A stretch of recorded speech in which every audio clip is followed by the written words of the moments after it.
Pokemon remakes are strange beasts at the best of times. The series' evolution comes in fits and starts, with only a handful of features surviving multiple generations. This leaves modern versions of older games, like Diamond and Pearl, feeling strangely anachronistic. That said, Brilliant Diamond and Shining Pearl make less sense than any Pokemon remake I've ever played. Don't get me wrong, this is a polished, smooth, accessible experience, one that mostly does justice to the original release. I just can't wrap my head around the visual language on display. The three distinct aesthetic visions create a jarring, confusing final product. The three styles might not be immediately apparent. Everything looks pretty uniform at first. The standard overhead view is a 3D version of the original style, with a whisper of tilt shifting and some upgraded model designs. But then a cutscene happens and you suddenly get a close-up look at these chibi character models. It's instantly off-putting. The original versions of these characters are meant to be viewed from a respectable distance. You can't just put the camera a couple of feet away and not have it look extremely weird. Everyone you meet looks like a keychain collectible up close. Of course, once you're in battle, these adorable models are replaced by normal-looking characters. This actually follows the original game quite closely, with the exception being the zoomed-in chibi view. It truly never gets less weird. Somehow the music follows this same formula, by the way. Brilliant Diamond and Shining Pearl have a dense, layered soundtrack that I can't reliably distinguish from the original release. Although the instrumentation is more complex, the style and the execution is somehow identical. This leads to music that sounds fine but feels weird. It's almost as if they took the masters from the DS games and ported them directly to the Switch. The effect is mostly harmless, with one significant exception. Every trainer battle is kicked off with a brief musical interlude, one that differs depending on the kind of trainer you're facing.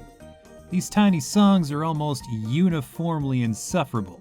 It's like they crammed 90 seconds of song into a 6-second track. Between the music and the visuals, it's hard to get a read on these games. Maybe I'm not being clear enough. There's something so odd about seeing your chibi character walk over a polished floor, their reflection moving with them. Conversations between two characters take place without a single change of expression. Your mother sends you off on a giant quest, her glassy eyes fixed and frozen. You look like a capsule machine prize, but your shadow is animated and fluid. The outdoor scenes use a touch of tilt shifting, while the textures are jagged and sparse. Battle models are full of life, while the chibi versions are pure driftwood. Shops and Pokemon centers all have detailed door animations for some reason. The developers took great pains to achieve this exact aesthetic, and it utterly baffles me. Strange aesthetic choices aside, the gameplay is rock solid. The core formula is mostly unchanged from the originals, which is honestly great news. Generation 4 is right when they started cramming these games full of wacky features.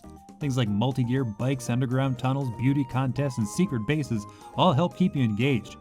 On top of that, experience sharing is the default setting now, which I wholeheartedly approve of. Never again will your only viable type matchup be 15 levels too weak, even though they've been with you since the second town. I haven't played these games since their original release, which means I'm constantly remembering more cool features as they come up. There are new elements I'm not at liberty to discuss, but just know that they're the icing on an already delicious cake. On the flip side, I'm not sure who this release is for. If you've never played Diamond and Pearl, you'll probably love these games, assuming you don't mind a couple of tiny steps backwards in terms of mechanics.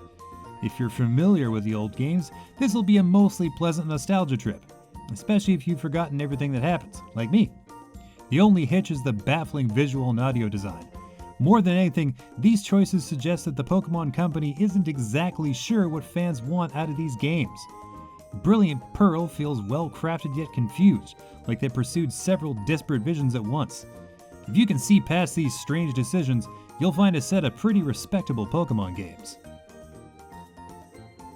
Don't forget to like this video, subscribe to our channel, and hit that notification bell to make sure that top quality Connected content keeps on coming.